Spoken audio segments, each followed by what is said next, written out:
Em nosso estudo de hoje está no Evangelho de Lucas, capítulo 17, versículo 23. E dir-vos-ão, ei-lo aqui, ou ei-lo ali. Não vades, nem o sigais. Emmanuel vem comentar na lição 19 do livro Caminho, Verdade e Vida, na propaganda. As exortações do Mestre aos discípulos são muito precisas para provocarem qualquer incerteza ou indecisão. Quando tantas expressões sectárias requisitam o Cristo para os seus desmandos intelectuais, é justo que os aprendizes novos na luz do Consolador meditem a elevada significação desse versículo de Lucas. Na propaganda genuinamente cristã, não basta dizer onde está o Senhor, e dispensável é mostrá-lo na própria exemplificação. Muitos percorrem templos e altares procurando Jesus. Mudar de crença religiosa pode ser modificação de caminho, mas pode ser também continuidade de perturbação. Torna-se necessário encontrar o Cristo no santuário interior. Cristianizar a vida não é imprimir-lhe novas feições exteriores, é reformá-la para o bem no âmbito particular. Os que afirmam apenas na forma verbal que o Mestre se encontra aqui ou ali, arcam com profundas responsabilidades. A preocupação de proselitismo é sempre perigosa para os que se seduzem com as belezas sonoras da palavra sem exemplos edificantes. O discípulo sincero sabe que dizer é fácil, mas que é difícil revelar os propósitos do Senhor na existência própria. É imprescindível fazer o bem antes de ensiná-lo ao outro, porque Jesus recomendou ninguém seguisse os pregoeiros que somente dissesse onde se poderia encontrar o Filho do Homem. Certa vez, a gente estudando o Livro dos Espíritos, a gente estava na Lei de Adoração, e tem uma parte desse capítulo que fala o seguinte, fala que não existe no mundo nenhum povo formado de ateus. Né? E a gente discutindo o que é o ateu.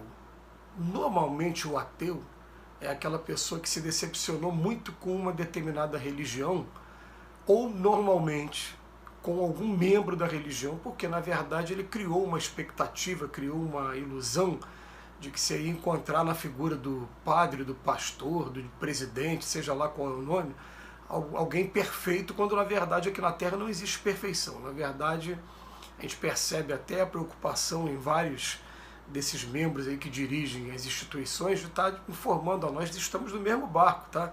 Eu estou aqui representando de alguma maneira o estudo, a divulgação da palavra, mas também tenho meus defeitos, tenho meus problemas. Então o que acontece? O chamado do Emmanuel hoje, em cima desse versículo bíblico aqui do Evangelho de Lucas, e falar assim, olha, como é que a gente faz para reconhecer o verdadeiro profeta? O verdadeiro profeta, a gente vai pegar aquela passagem de reconhece a árvore pelos seus frutos. Então não é pelo que ele está dizendo, pela roupa que ele está utilizando, pela forma como ele está se comportando, nada disso. A questão é, você começa a observar os frutos daquela pessoa, né? Aquela pessoa realmente, ela está estudando, está divulgando e ao mesmo tempo está praticando. Mas a gente já vai adiantar que raramente você vai encontrar alguém que consiga praticar 100% do Evangelho. Aliás, se conseguisse praticar 100% do Evangelho, não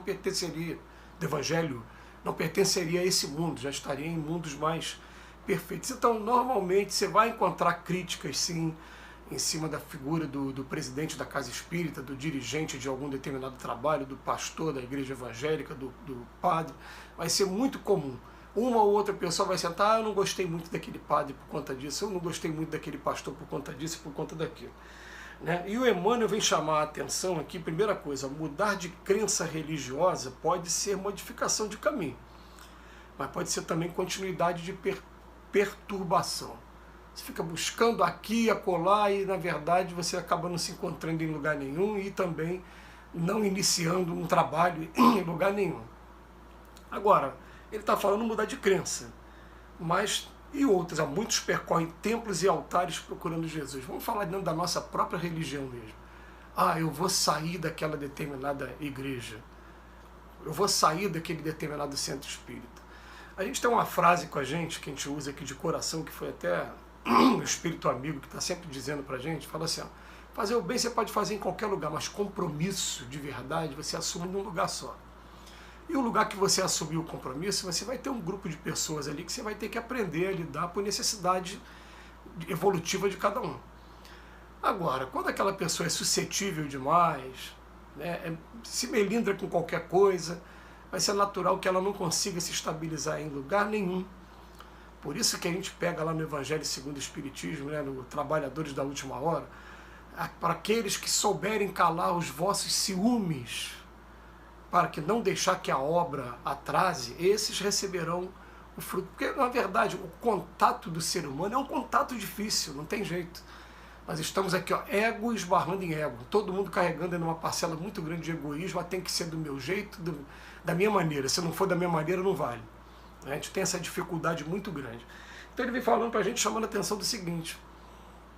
Às vezes a pessoa fica trocando de casa, trocando de lugar e, na verdade, ela vai estar perdendo tempo e jogando oportunidades fora. Vale a pena, assim, a gente começar a escolher, bater o coração. É aqui que está meu compromisso, é aqui que está meu compromisso. Então eu vou falar que por mim, quando a gente fala da gente, nossas palavras têm mais força. Não foi uma, nem duas, nem 10 vezes, foram muitas vezes que eu discordei de alguma coisa dos dirigentes da minha casa. Só que a primeira coisa que eu falei, ó, sair daqui eu não vou.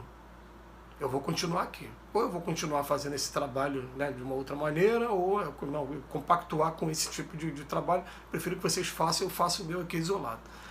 Né? Algumas vezes foi dessa maneira assim, outras vezes depois foi cedendo, foi abrindo e daqui a pouco trabalho. Mas uma coisa que eu coloquei aqui para mim, eu só saio da minha casa através da desencarnação. Ponto. Eu estabeleci isso para mim e acabou. Esse é o meu compromisso. Pode o mundo cair, eu só saio da minha casa, se tiver que ir para minha casa de cadeira de roda, e a gente tem como exemplo isso do coração aqui, o Chico Xavier, que ele o tempo todo, principalmente depois dos 70 anos de idade, que a gente tem muitos registros e imagens, né, muito vídeo dele, ele falou, não, eu não sou nenhum desprivilegiado não, porque todo mundo que passa dos 70 já tem mesmo as coronárias comprometidas, e eu tenho uma imagem linda dele com quase 90 anos, chegando no centro espírita, mas quase carregado, numa cadeira de roda, indo lá para o trabalho dele. Fala, até o último minuto que Deus permitir que a gente esteja vivo aqui, nesse corpo físico, a gente vai estar, sim, assumindo o nosso compromisso, adaptando o tempo todo, porque conforme a gente vai envelhecendo, né, o corpo físico não acompanha mais, ele vai também perdendo a vitalidade, a gente vai tendo que adaptar, não posso mais fazer o que eu fazia antes, mas posso fazer até aqui, e vai adaptando até onde der para adaptar. Mas a gente tem que começar a ter essa preocupação do seguinte, a melhor propaganda que a gente vai fazer do Evangelho do Cristo não é através de estudos como esse, não é através de palavras, é através dos exemplos. E os exemplos a gente vai vendo com o tempo, com a perseverança no trabalho, com tudo que acontece. Acho até interessante, né, que eu já peguei casos assim de pessoas, você ainda está naquela casa? Eu falei, como assim? Aquela casa é minha casa. Como assim? Né? E a pessoa, ela já rodou aqui e acabou não ficando em lugar nenhum, e até mesmo mudou de crença. Quando a gente vai falar mudar de crença, é mudar mesmo de sair de uma igreja e ir para outra, sair de uma religião e ir para outra mesmo. Igual a gente encontra, hoje tem várias denominações aí de igrejas protestantes, a gente continua tendo a igreja católica romana, que é católica ortodoxa, um sai de uma, vai para outra. Enfim, as pessoas saem mesmo, e é todo um trabalho para ser feito do zero, né? É porque o que acontece, né? Algumas vezes eu cheguei a falar isso com alguns amigos, né? Falei, por exemplo, a pessoa começa a trabalhar entregando comida para morador de rua, para nossos irmãos que estão na rua. Aí daqui a pouco se afasta do trabalho porque está tendo dificuldade de relacionamento com um membro que também entrega comida na rua. Falei, então peraí, no coração dessa pessoa, em momento nenhum, o primeiro lugar esteve lá o morador de rua. Que, pô, se ela tivesse focada no morador de rua, ela não estava nem aí pro rapaz aqui do problema. Ela tentava administrar da melhor maneira, falou, foca ali. E ia continuar fazendo o trabalho dela, né? Mas ela deixou, não quero mais ter o contato com essa pessoa. Então é uma dificuldade muito grande que nós temos aqui, mas nós vamos começar a colocar o seguinte na cabeça.